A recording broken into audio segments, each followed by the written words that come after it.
Hey guys, how's it going? Welcome to this installment of Mike's Vehicle Vlogs. I want to thank you very much for tuning in and joining me today as we look into yet more information about the Aztek that I have recently purchased. So I have been filming these vlogs with the Aztek, just boom, boom, boom, boom, and I've only actually owned it for almost 2 weeks now. And I've already filmed so many things, so there's going to be like a lot of time, like a big time gap from the time that these vlogs actually air. Like right now, the latest vlog that I uploaded is the vlog of me bringing the car home almost 2 weeks ago. So that just kind of shows you, even at the moment, that even though the car is not fully functional yet and I can't drive it and there's still a lot of work that needs to be done with it, I'm still coming up with topics to document as far as the process, the restoration process and such with this Aztek, how it's going, the stuff that I have done to it. I mean, as of right now, I'm obviously still in the dead of winter. Today was really nice, so we are going to do something real quick outside with the Aztek today. I actually want to get a good look underneath the car for the first time. I hadn't had a chance to really look underneath the car, find out where some of these leaks are coming from, and overall, I'm expecting it to be, rusty. Obviously, it's a 17-year-old car, so I know it's not going to be in the best of shape under there, but I figured today, since most of the snow has melted, I'm going to put the car up on the jack a little bit and try to look underneath and just pinpoint certain things and kind of look to see how the overall condition of the underside of this Aztek is. Also in this vlog, after we take a look at everything outside, I do want to read off to you guys the official Carfax report on this Aztek. So I was able to obtain the official Carfax, and I was able to learn some things about the history of my particular Aztek. So once we get done out there, I do want to kind of read the highlights and the important things that I've learned about my particular Aztek. So that is going to be in this vlog also. But before we go any further, I do want to remind you guys that I have new MVS and Mike's Vehicle Vlog merchandise available at teespring.com/stores/Mike's Vehicle Spotlight. I have t-shirts, mostly t-shirts, couple of hoodies. The shirts are, again, both male and female styles. You can choose a wide variety of colors with each shirt that you want. So you basically get to customize your own purchase. So there's that. There's also a couple of stickers that I have up right now. And I plan on kind of designing and throwing some new merchandise out there in time. So again, teespring.com/stores/Mike's Vehicle Spotlight. If you or somebody you know likes this channel and likes the content on it, then it's not only a great gift for yourself, but a great gift for that special someone.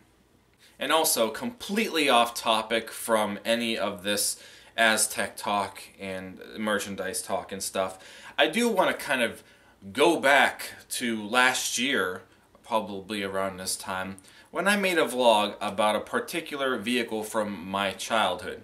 And that was a 1995 Plymouth Voyager. Now the funny thing about this is, at the time that I was filming the vlog, I remembered that when I was a kid, I had the owner's manual to this vehicle, and the owner's manual, I think, got lost somewhere along the way, but I still had the portfolio with a lot of the other stuff from the manual packet in it, and I hadn't been able to find it in a long time. However, just recently it showed up, so I kind of wanted to throw that on here. But this was the original portfolio that came with that particular minivan. You can see the Pentastar is sitting there. Definitely has been through a lot, since I was a kid. It started to tear, and I put masking tape on it. I'm surprised it is still there. But as you see, we open it up and there's no manual. It still has the warranty information and some other stuff. There's an actual 1995 Chrysler sound system book. So this featured all the stereo systems that you were able to get in probably any Chrysler, you know, back in the day, back in 1995. So there's a cassette player there. So I'm glad that I was able to find it, but it really bummed me out that I don't have the manual. I mean, if you had watched that vlog, that was a particular vehicle where I took a strong interest in learning more about cars, and just, you know, at that age, basically the owner's manual of that van was, I kind of learned a lot. I mean, not necessarily in particular about the van, but I learned about a lot of features that are common on other cars and just stuff in general. So it really bummed me out to know that that manual was missing. That was like a really important piece of the childhood and just the overall you know, car enthusiast in me. So what did I do? Well, I recently jumped on eBay and I was able to find a new packet. And this one is in excellent shape. So you can see it's not tarnished, it's shiny, it looks great. And it still has the warranty information. Doesn't have everything that our packet has, but that's okay. That's what I wanted right here, was the manual. So, and it's amazing because this manual is in great shape. I mean, you can see the cover's still glossy. It looks like a brand new book. Ain't that amazing? It's very nice. The pages are nice and soft and crisp. I mean, I was very happy when I received this, you know. So like, I would draw this picture of our engine. I would draw and learn, study everything under the hood just from that picture. So I mean, it's just, you know, gauge cluster. I would draw these. I mean, there's a lot that I would do with this book. So I'm just glad that I have it here, and I just wanted to throw that out there because it was a vehicle that we talked about a long time ago, early in the vlog series, and I'm just glad that I have a piece of this back, you know, to me. So I paid $6 on eBay for this, and the shipping was free. So you know, I honestly, like I said, didn't really need the entire packet, but for $6 plus free shipping, why not? So I'm gonna throw this one in with my owner's manual collection, and it's good to know that I have that book back. So enough of me talking for now. Let's go ahead, head outside, take a look at what's under the Aztek. Unfortunately, I have no cardboard. Much rather prefer cardboard because you can see just from kneeling down, already soaked through the towel, but whatever. So amazingly enough, and I don't want to jinx it, but the parking brake still works. I had it on the one day when I was doing the stereo and had to move the shifter. But I am gonna chalk the other wheel because, you know, we don't have much room back here.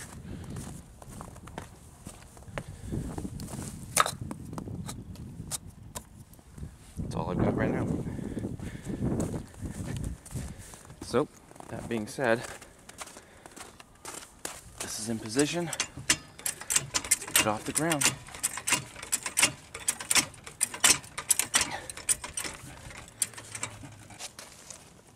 Oh, it's so wet and cold. Alright, whatever. So, what does the bottom entail?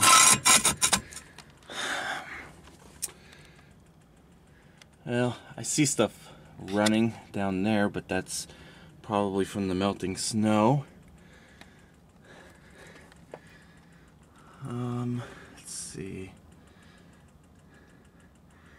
Kind of hard for me to tell if the oil pan is leaking, but it does look grimy, but that could be from you know, many years worth. Who knows? So those are going to be our transmission lines. I can see where they are routed up. The wife is home. She's on the phone.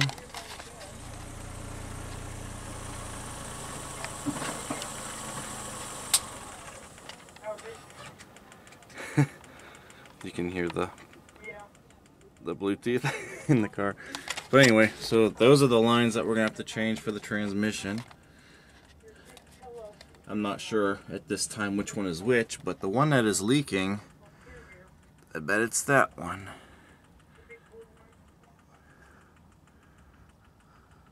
Oh yeah, that's where the leak's coming from.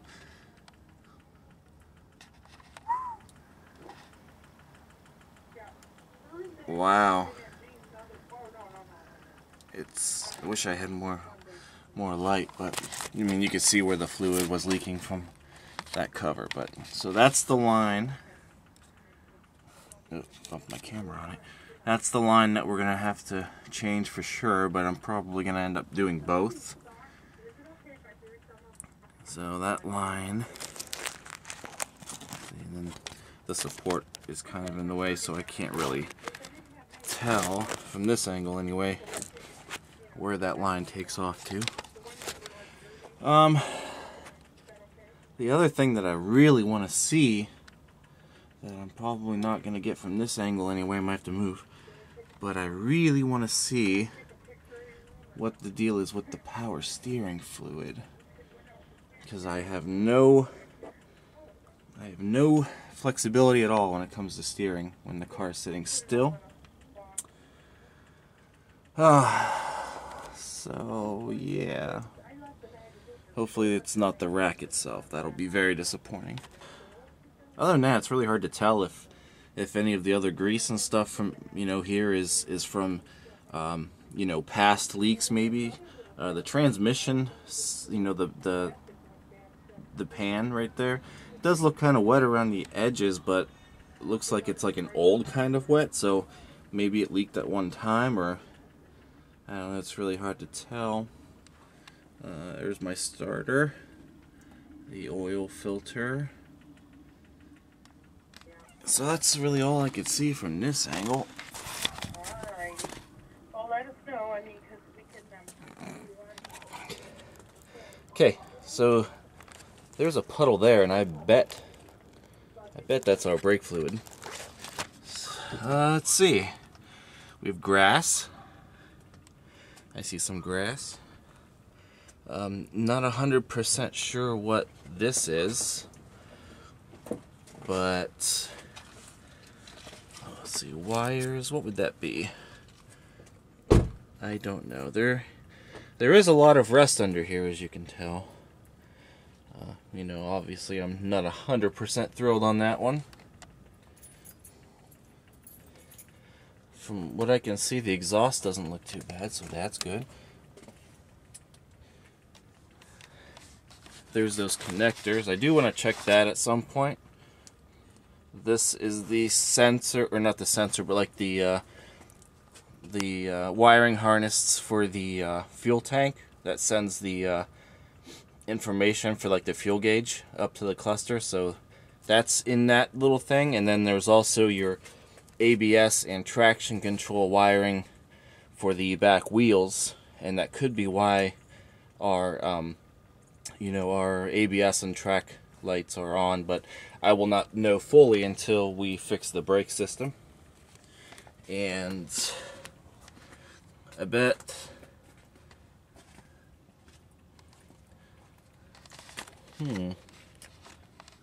oh wait, there's our line. That's one brake line. That's it. That's the one that broke, I bet.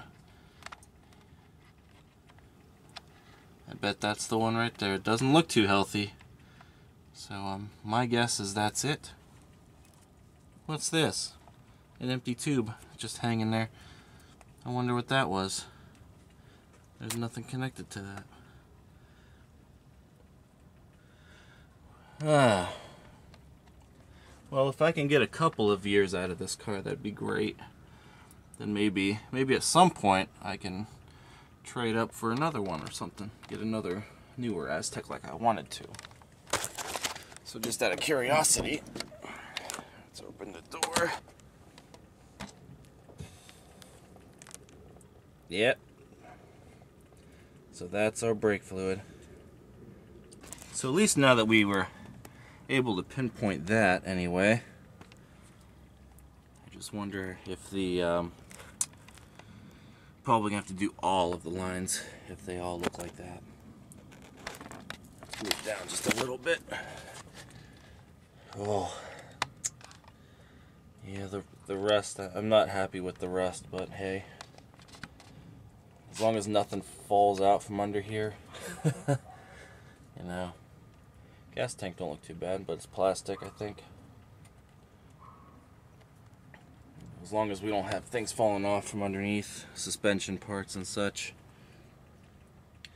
But when the weather's nicer and we get everything else fixed, we are going to check that. Look, you can see that brake line there. Going to the back, that just doesn't look good either. So I bet all the brake lines have weak spots. So we'll have to do that.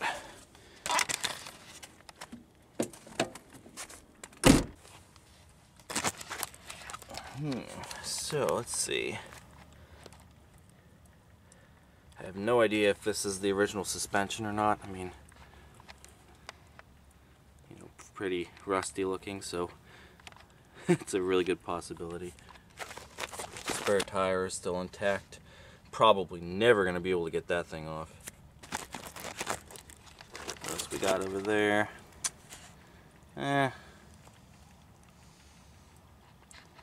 Really nothing else out of the ordinary.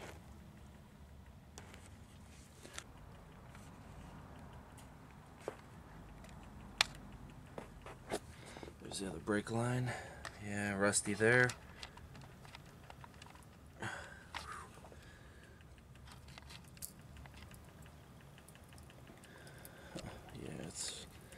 They all look pretty bad in my opinion. The Aztek is indeed dead again. I did not run it yesterday. And you know, with the used battery being in here, I feel that it's a good possibility that since the car does not run for a long period of time, we are not getting the correct recharge for the battery. So let's go ahead and lower it.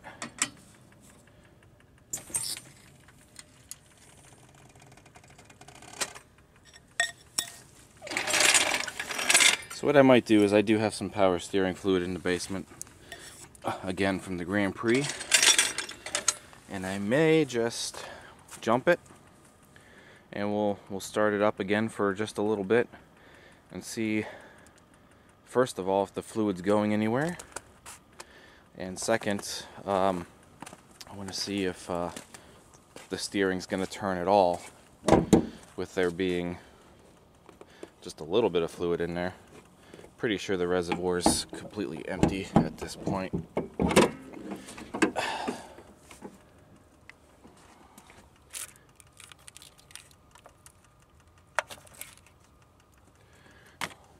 That thing is like pretty sure bone dry.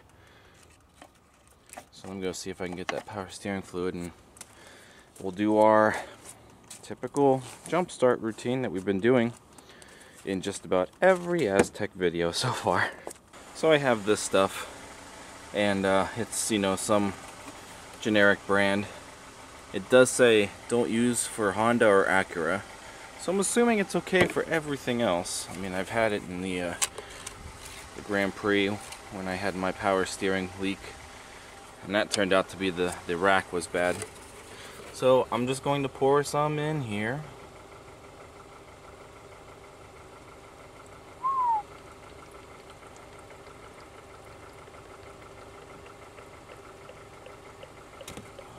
I'll just leave it at that for now. That's enough. But that was quite empty. And I want to see. It's weird because the pump's not even whining. Like, it's like it needs, you know, it needs it. Watch, I'll probably have to buy an alternator for the Escape soon. Nothing? Oh, it was there.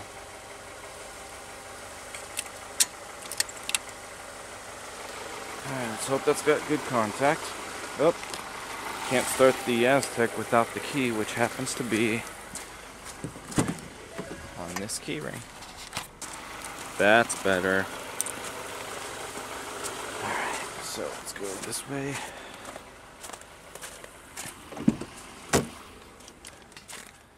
I got lights.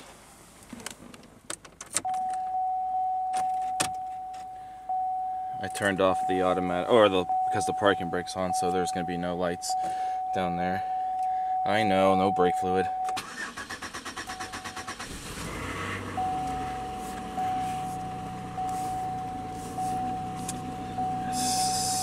It's going to work its way into the system, but I don't know. It's not feeling any easier. It's almost like the rack is entirely locked up. Oh, it's frozen to the ground. Alright. Well, we're out of transmission fluid. Pretty sure.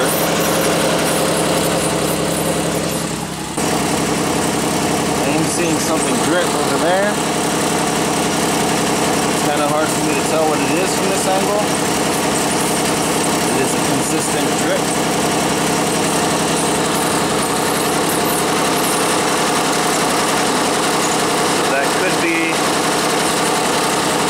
That could be our power steering leak. Transmission is probably completely empty at this point. Yeah, I bet that's our power steering leak there.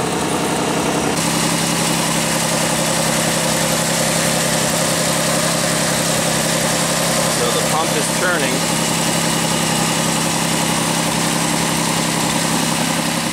I'm gonna get the jumpers off real quick.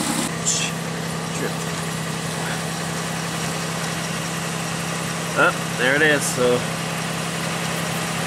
that's our power steering fluid.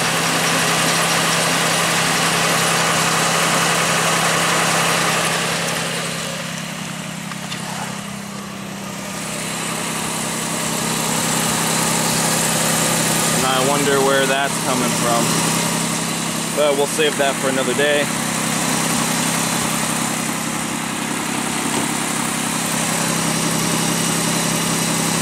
So nothing's getting to the rack at all. Everything leaks on this car.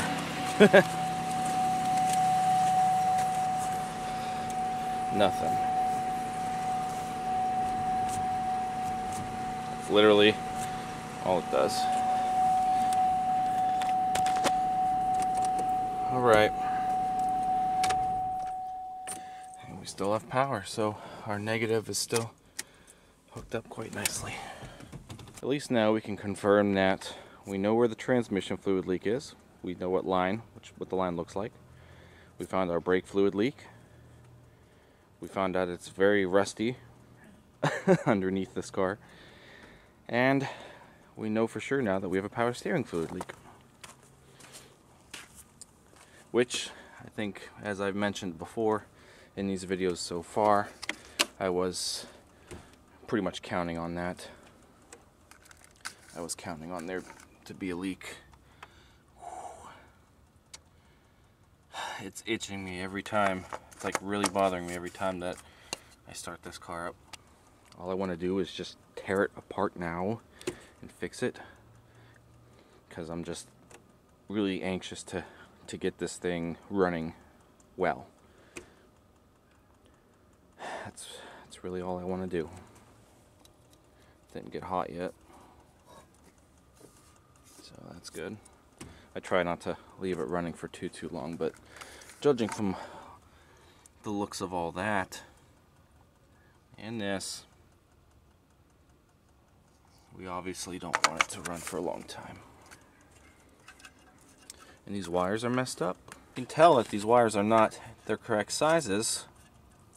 So somebody just threw wires on. They're all tangled up everywhere. I don't like it, so I guess that's going to be one thing to do. Is we're going to obviously change the plugs and wires. Everything is probably going to happen at once. It's going to be, well, I shouldn't say at once, but it's going to be a slow process, as I've mentioned before. It's going to be a very slow process, but once everything's torn apart, then we're going to kind of take care of a variety of things kind of at the same time. And one other thing that I've come to realize is I'm pretty sure there's an exhaust manifold leak over here somewhere too. So that's going to be fun. We're going to have to get a new exhaust manifold. Basically, anything that I can replace on this engine is going to be replaced while we do the rebuild. So, we're done with this today. Let's head in the house. Alright guys, so now that we've learned the overall condition and pinpointed a lot of those leaks, at least that's something else, you know, that as I pretty much explained, that's something else, you know, that I can start planning as far as repairing once we start working on tearing everything apart and stuff. And like I said, I cannot wait to start getting that to the point where I could start driving it. I honestly wish I was in spring weather now, but like I said, we're still in the dead of winter. It's probably going to be a little while before I could start really getting to the, you know, the actual repairs. Obviously, the first thing on my list as far as major is tearing the engine apart. Can't do that right now. If I had a garage, that'd be great, but I don't have a garage, and there's nothing I can do about that. So, to wrap up this vlog, like I said, I'm going to give you guys the points on the history of this particular Aztek. So I mentioned it in a previous vlog, but my Aztek was actually manufactured in October of 2000. So I still have one of the earliest Azteks that's out there, and that's pretty awesome. I don't know exactly when production started with the Aztek, like what month. I know it was obviously I think in the summer of 2000. It may have even been a little you know, even before that maybe, but the way that I look at it, because it was manufactured in 2000 for 2001, I feel, I don't know, in a way privileged to have one of the earlier Azteks that are out there. So that being said, because it is a 2001 and 17 years old, I am owner number 7 when it comes to the Aztek. So it had 6 previous owners before me, and I am number 7. So the original, you know, the original owner of the car actually was in Michigan, and it says, according to this, you know, the title was registered in October of 2000, October 27th to be exact. So this car had just been produced when it was registered, and it said that it was used as a corporate fleet vehicle. What kind of fleet that would be, I don't know. But a dealership here in Warren, that's no longer a Pontiac dealership, obviously, but they have obtained this car in March of 2001, and it only had 12,000 miles on it. So it says that it was used as a fleet vehicle, and it was only used as a fleet for, you know, not even a whole year, not even half a year really. So it's like, I wonder if it was maybe used, since it was in Michigan, was it actually used for General Motors? Could I have trains here? Could I have like maybe a show car or something?